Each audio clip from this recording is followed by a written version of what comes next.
and it'll take you there. The podcast is called Tug of War. Last week, I talked to Clarissa Ward about what it's like behind the scenes reporting on the situation here in Ukraine and in Kiev, where she has been for these last weeks. In the episode that most recently posted, I have a really in-depth conversation with CNN's international security editor, Nick Payton-Walsh, who's been reporting from the southern part of Ukraine for weeks. We talk about the challenges covering a war when one side is deliberately lying, and his approach overall to talking to people while they're experiencing the trauma of war. It's a fascinating conversation. It's really not stuff you see on the show every day. I hope you listen to it. You can go scan your camera over the QR code, as we mentioned, or you can find it at your favorite podcast app. Stay with CNN for the latest from Ukraine. The news continues. I want to turn things over now to Don Lemon tonight. Yeah, Don? always continues, it seems, especially with this going on. We know that Zelensky has been speaking to his people tonight. He has a message. But my question, Anderson, is Russia's been stepping up their shelling of both military and civilian targets. How is this destruction impacting the resolve of the Ukrainian people and their ability to really defend their own country? I mean, it's certainly driving. Look, we've seen more than 2 million people, 2.5 or 6 million people leaving already. So, I mean, it's certainly driving a lot of people out and a lot of women and young children, and they're trying to open up humanitarian corridors, as you know. But I think it's also really stiffened the resolve. I think the level of hatred now here for what Russia has done, what Vladimir Putin has done. You feel it everywhere you go, and you see it in the people who are volunteering to not only to fight, but if they're not picking up a weapon, they're volunteering to fight in other ways. Yeah. Anderson, great coverage. I enjoyed watching. Be safe. We'll see you tomorrow. Thank you very much. This is Don Lemon tonight, and here is our breaking news. Of course, explosions heard in Kiev tonight as Russia expands its assault. And meanwhile, will this moment break through in a Russia that has been really under the iron grip of Putin's propaganda?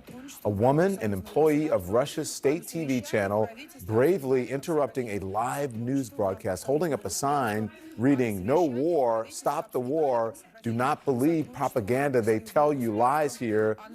We're going to get more in depth on this coming up tonight. You don't want to miss that. Also, this is happening as the Pentagon believes Moscow is broadening targets in western Ukraine after failing to make much progress over the weekend. The U.S. warning China not to help Vladimir Putin with military or financial assistance. National Security Advisor Jake Sullivan holding what is being called an intense 7-hour meeting with his Chinese counterpart in Rome today. Ukraine's President Vladimir Zelensky expected to address Congress virtually on Wednesday. And there are discussions at the White House tonight about President Joe Biden traveling to Europe and doing that soon. There's a lot to get to. Russia has fired more than 900 missiles into Ukraine since Vladimir Putin's invasion began less than 3 weeks ago. I want you to take a look at this. This is the capital city, Kiev, shelled relentlessly. It's unbelievable. An apartment building hit today, a home to so many people reduced to flames and rubble. 1 person killed, 6 more injured. Also on your screen now, an elderly man, blood on his face, led away by emergency services. And firefighters bringing victims out on stretchers. And this next video is really, really shocking because this shows you how a brutal attack can come without any warning. And I want you to imagine this, that you're walking in a park, right? Out of nowhere, there's a fiery explosion. That is what life is like in Kiev. And we're learning tonight that Fox News correspondent Benjamin Hall has been hospitalized after being injured while reporting near Kiev. The State Department is saying that they are ready to assist in any way that they can. And that comes just one day after Brent Renaud, an award-winning American journalist, was killed in the Ukrainian city of Irpin. And in Mariupol, it is hard to wrap your head around what is happening. The UN's humanitarian chief telling CNN that Mariupol is, quote, the center of hell in Ukraine tonight. Ukrainian authorities say that more than 2,500 people are dead in the relentless bombing of a city with no food, no water, no heat. You can hardly see the sky for all of the smoke. As I said, there's a lot to report tonight. I want to get now live to Kiev and Yarina Arieva, and Sviatoslav Fursin. They were married on the first day of the Russian invasion. They have since taken up arms to defend their country. And Yarina also serves on the Kiev City Council. We're so happy to see you guys here and safe. Thank you so much for joining. How are you guys doing? Thank you. We are okay right now. My husband had to stay on the post for 3 hours, so he got a little cold and just came back a few minutes ago. Though I was trying to take some sleep just because it's the only time, you don't sleep here when you want to, you sleep here when you have an ability to, because there is a lot of work to do. The situation in Kiev is mostly okay right now, but still we had some explosions, and yesterday there was one explosion in Obolon district in Kiev, very, very close to my grandmother's house. Like in her house, the windows were even broken because of this explosion, because of the strength of it. And it was really sad because I have spent my youth, my childhood in that yard, and right now it is destroyed. Just that explosion was at one of the flats, and it was absolutely in fire and completely destroyed, like everything in it.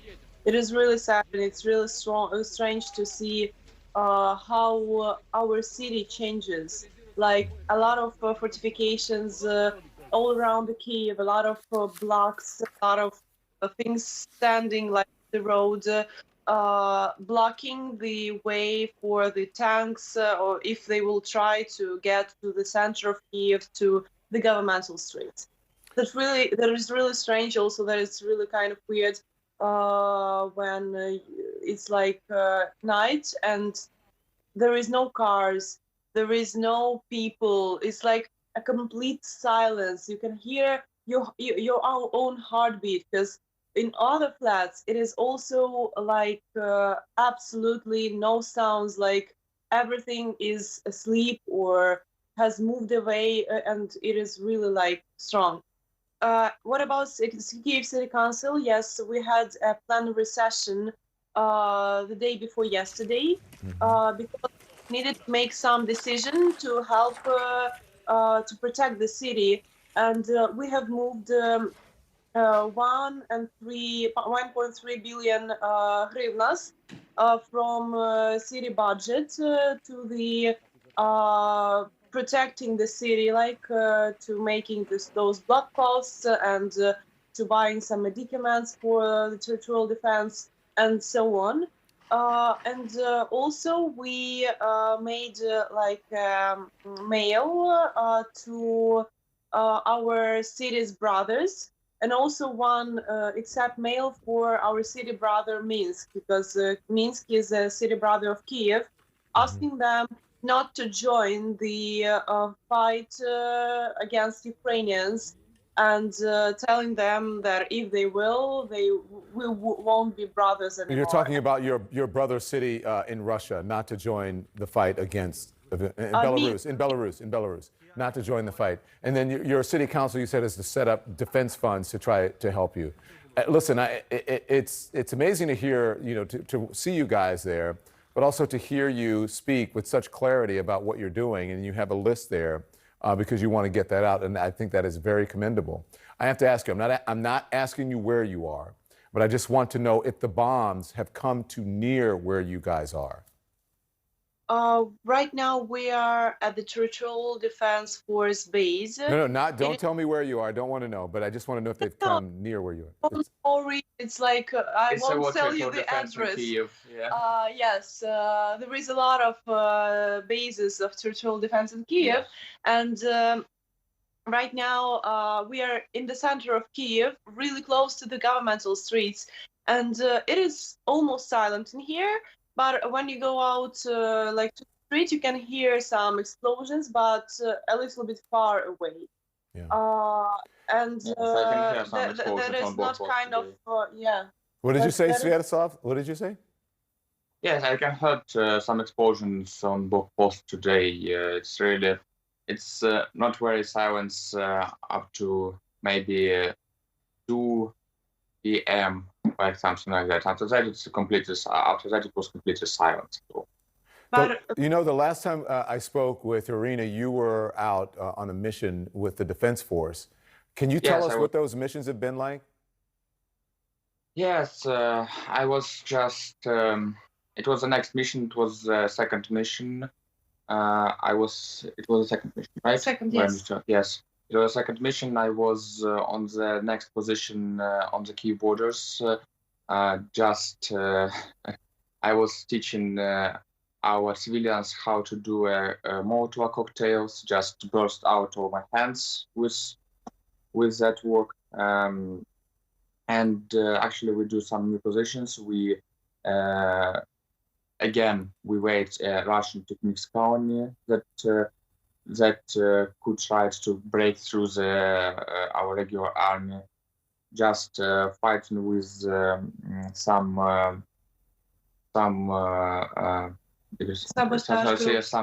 sabotage groups. So were you in direct contact with Russian soldiers? Yes. Yes. We have some contact in that. You did? Yes, I did. Talk to me about it. Well, it was a sabotage group in the forest near our positions. We just have a secrets position, which from which we just looking at the forest. Looking at the forest. I've been looking at the forest, yes, and some sabotage groups are trying to find our artillery position. We have a lot artillery fire on our position, just from our armies, from our enemies. Just something like it was like just flying about the heads. It's very noisy. It's not like in Kiev. It's border. If we're really very noisy place. What are Sviatoslav, what are the conditions like out there? I think Irina said that you came back. You were out in the cold. You were cold. Yes, a little bit. It's not about my calls. It's just about my hands and my feet and nose. And nose, yes, of course, and nose. But what are the conditions like out there? Talk to us about what it's like being out there. Is it because you said you were with the sabotage group and you were looking? So some of the convoy, that 40-mile-long convoy, have made its way, we're told, into the towns, into woods, or what have you. Have you been in contact with anything like that in some of the tanks that have been, or is this just sort of hand to hand? And I think happily we haven't got some contact like that because it just really many artillery on fire from our side. It's like our mission was just to protect our artillery machines and just hold our positions and catch the sabotage groups that want to correct the enemy's artillery fire just on our position of our comrades, and actually destroy our artillery machines. Irina, when I first spoke to both of you, you said that you had no doubt that Ukraine will win the war. Do you still feel that way tonight? Of course, I do. People don't lose their strengths, their kind of love at Russians, but still their fury. And also it grows with every day, yes, with every killed child, woman, with every destroyed house, hospital, maternity. People are becoming more and more angry. Like, I usually come to smoke somewhere and I hear our guys talking to each other, and they are like, oh, usually I'm a pacifist. I hate blood, I hate violence, but right now I want to kill, and I want to kill as much as I can. And that really is weird. Like, people in here are kind, people in here are thinking first about their families, about their homes. We are really kind of archaic nation, which the most available things for us is our family, our homes, our children, and also like we feel each other's as brothers and sisters. So that is I think the main difference between us and Russians. Like they are one for them, and they try to live alone for himself. But we feel pain for every child. Like we will feel pain for a child killed in Mariupol as for our brothers or sisters' child, because we feel like each other as one nation, as one big family, and it's really good. And that really helps us. That helped us during Maidan in 2013, and right now the whole world is Maidan, and really it helps us now. Well, Yeah, it helps us to protect, to continue protecting our land, to continue fighting for it. well, you guys are amazing. We are so glad that you're safe. We think about you since the first day that we interviewed you here, the first night. And we talk about you all the time, and we think about you. We'll continue to have you back as this progresses. And hopefully it'll be over, right? That we won't have to have you back. But your strength, your courage, I mean, amazing. So thank you both. You be safe and stay warm, okay, Sviatoslav? Yes. Thank you. Thank you very much. I appreciate it. There you go. That's their normal life right now. Can you imagine? A lot to report tonight. Ukraine fighting back. Their military releasing this new video of an artillery strike on a Russian military position on the outskirts of Kiev. I want to go now to CNN military analyst and retired Air Force Colonel Cedric Leighton. Colonel, thank you very much. I have to ask you about all the positions and everything and show us on it. What do you think, though, of that? I mean, wow. Yeah, Don, Sviatoslav and Yarina are amazing people. There's no question about it. It kind of reminds me of what you hear about the American Revolution, you know, when the Patriots got together and started to form their groups, their Minutemen, their other militias to defend their homes. And this is kind of what we're seeing in Ukraine. But I think the spirit in Ukraine is something that we can all learn from. And they are amazing people. And I think they reflect a lot of what you see within the fighting forces of Ukraine. And that, Don, makes a huge difference when it comes to all of this. It's certainly, yeah, I was going to, look, it makes a huge difference because they're just not allowing it to happen. They're like, you are not going to occupy us. We're not going to allow it. And it's amazing to see. Yeah. The U.S. says that Russia's military has failed to make progress, Colonel, on the ground over the weekend, and that the airspace above Kyiv remains contested even as explosions rock the city. Where do the battle lines stand tonight? Well, let's take a look at that, Don. Let's go first to the area around Kyiv. And right here, you know, we see everything. It's almost the same as it was before the weekend. You see lines right here, where very close approaches by the Russian forces, right where I drew the green lines. Now, there are some things that have gone on here. For example, the Russians tried to do a pontoon bridge right here that apparently was intercepted by the Ukrainians, and that was taken out. So you have that. You have a few extra movements around here. And Sviatoslav was mentioning something very interesting. Basically, he was talking about reconnaissance troops from the Russians coming in and basically staking out positions in and around the city of Kyiv and trying to find out where the Ukrainian positions were. It's very normal for military operations to be that kind of stealthy in their nature and have reconnaissance troops come in like that, sometimes with snipers. But what's happening now as we see these relatively stationary lines is there's probing action going on. The Russians are trying to find out where the Ukrainians are. The Ukrainians, of course, are trying to find out where the Russians are and to see, you know, whether these lines have changed at all. It's a bit more fluid than what the maps indicate, but that's in essence what's happening around Kyiv. Now, if you go down to the south and take a look at what's happening around here, this is the area that was earlier described as pure hell. Mariupol, in essence, bombed out in so many different ways. This is going to be a very difficult place for the Ukrainians to hold, but that doesn't mean that resistance has stopped. What it does mean is that it's going to be a very messy, very difficult conflict area.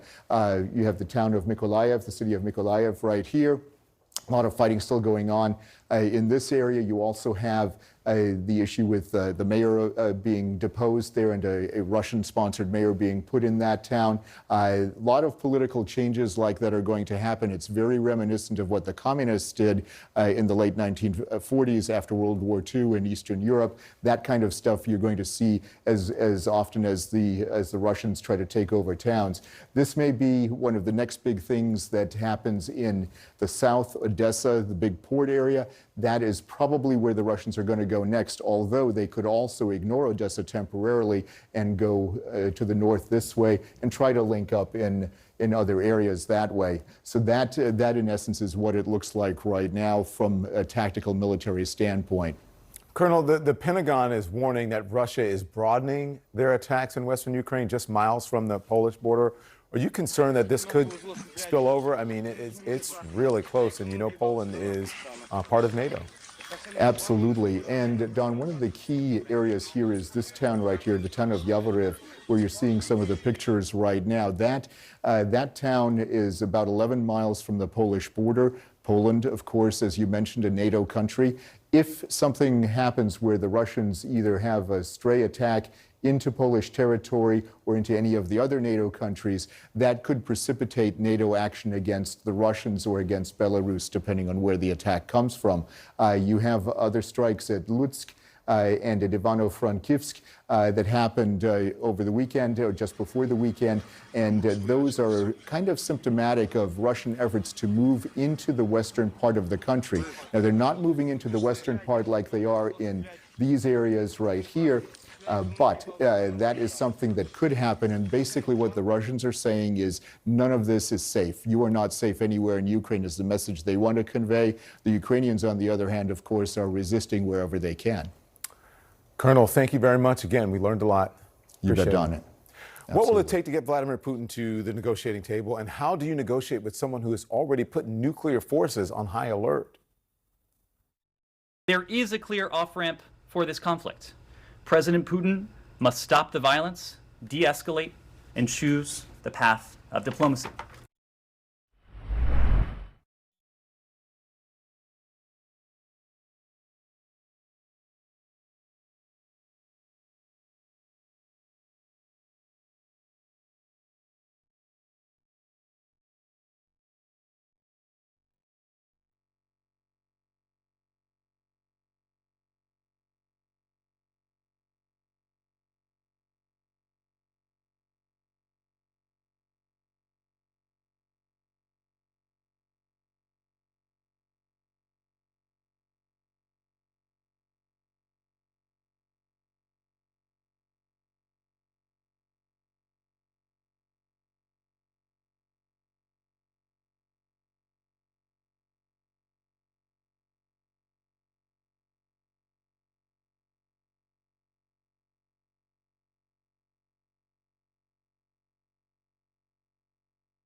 So here's a question. Will anything get Vladimir Putin to negotiate? His unprovoked assault on the sovereign nation, the deaths of thousands of innocent civilians, carnage on display for all the world to see, and all of it intentional.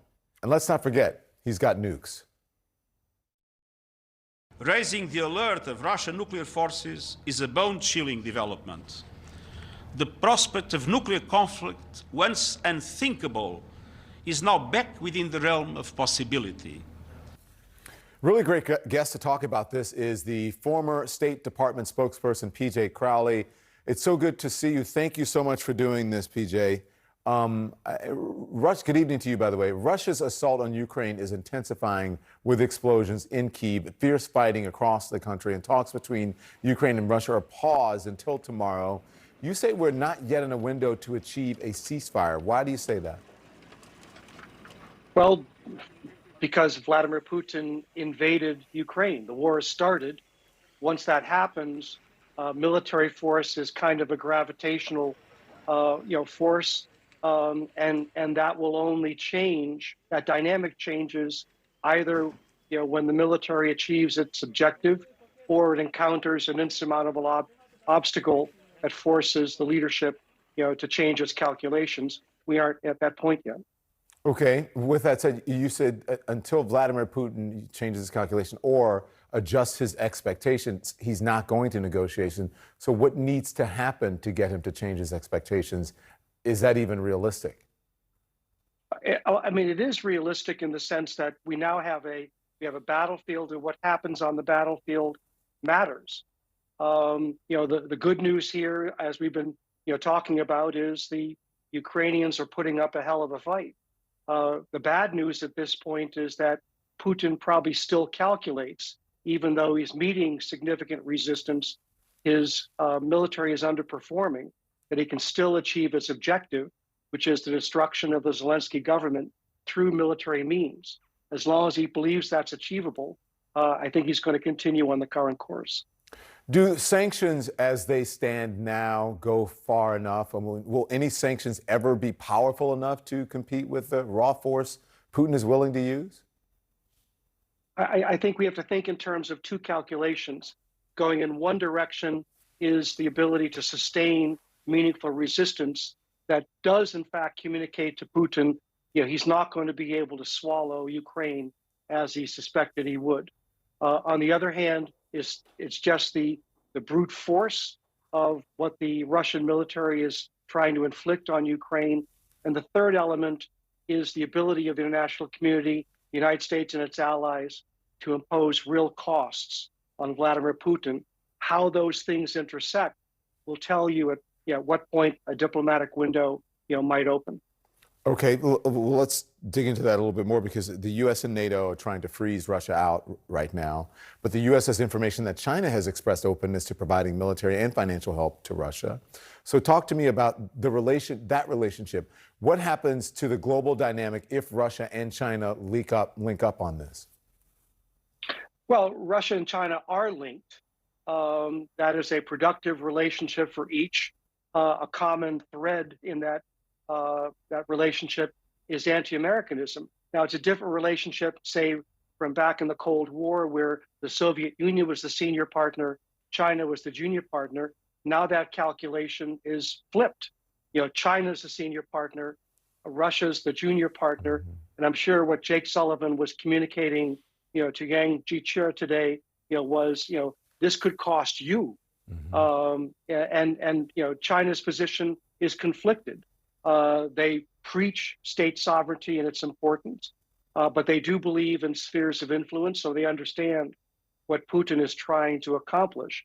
I think what was significant about this meeting today was how quiet it was in terms of the communication afterwards. 7 hours, very intense, very candid, but neither side has said very much. That actually creates a productive room for China to respond to the U.S. concerns without having to save public face, for example. You think it's a good sign? I think it can be. It's a constructive sign, but will China freeze out Russia from the international system? It won't. Russia provides materials, oil, gas, to China that's valuable to its economy. That trumps everything. One of the wild cards here is, the fact that the United States has frozen, technological assets to Russia. Will China circumvent those sanctions? I think that's at least one red line that National Security Advisor Sullivan, drew today.